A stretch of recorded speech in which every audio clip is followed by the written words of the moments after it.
Yesterday, during a conference in Washington, Democratic Senator Mazie Hirono explaining why Democrats have a hard time connecting with voters. They're just too smart. We'll get to that in a minute. But first, joining us is former Speaker of the House, author of the bestseller, Trump's America, The Truth About Our Nation's Great Comeback, Newt Gingrich. All right, when you read this thing on General Flynn, we find out, okay, that there are only 2 known instances in which individuals have been indicted for violating the Logan Act, the last of which came in 1853, and neither indictment resulted in conviction. And the other one that's mentioned is the Farrow Law, and we know that the DOJ issued a report that tallied all the prosecutions under Farrow since 1966. That would be 7 cases with 1 conviction.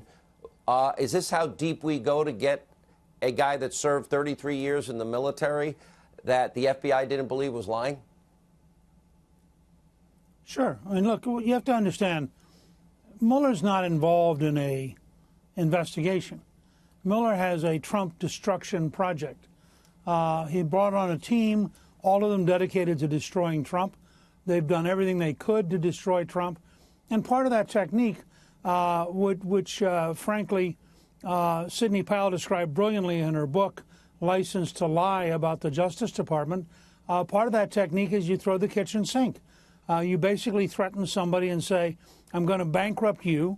I'm going to put your son in jail. I'm going to charge you with so many different crimes, you'll never get out from under it. Now, would you like to talk? And when you have the full power of the federal government against you, it's pretty tough not to try to find a way to get them off your back. But it has nothing to do with the truth. It has nothing to do with justice. And Mueller, I think, in a really sad, historians someday will comment that this was one of the most extraordinary efforts to undo the will of the American people by an established bureaucracy and its establishment friends that we've seen in all of American history. And I want to make one quick point, just to put this in context. Donald Trump, after 92% negative coverage for 2 years, 92% negative coverage for 2 years, is somewhere between 44 and 48% approval, depending on the poll. Ronald Reagan, about this point in 1983, was at 35%. The fact is that Macron, the wonder boy of France, is now down at 25 or 26% and just had the worst riots in Paris in 50 years. So the whole notion that Mueller is now the person who's going to go out and save America by destroying the president, I think is an anti-constitutional effort by the organized left.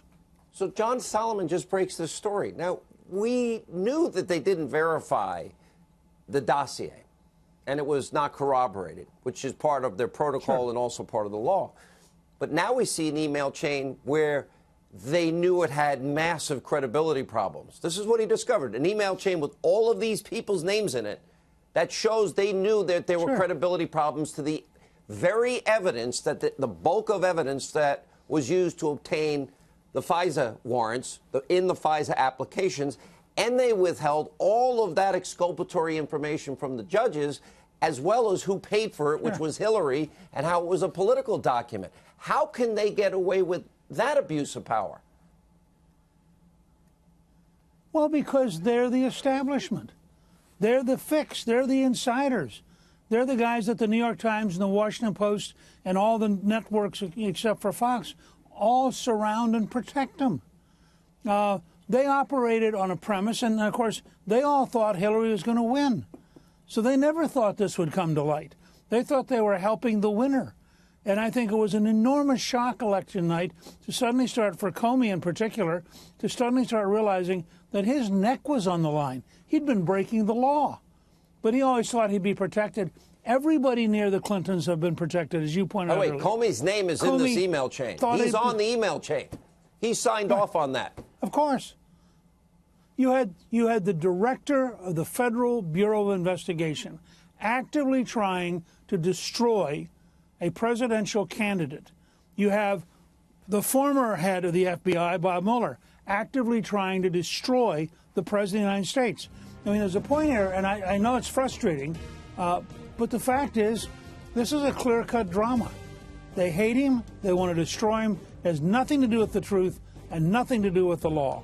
Well, if we don't get everyone else that lied, that we know lied, under oath, if Hillary's never held accountable, you could say we have no equal justice or application of our laws. And that's the scary part for every American.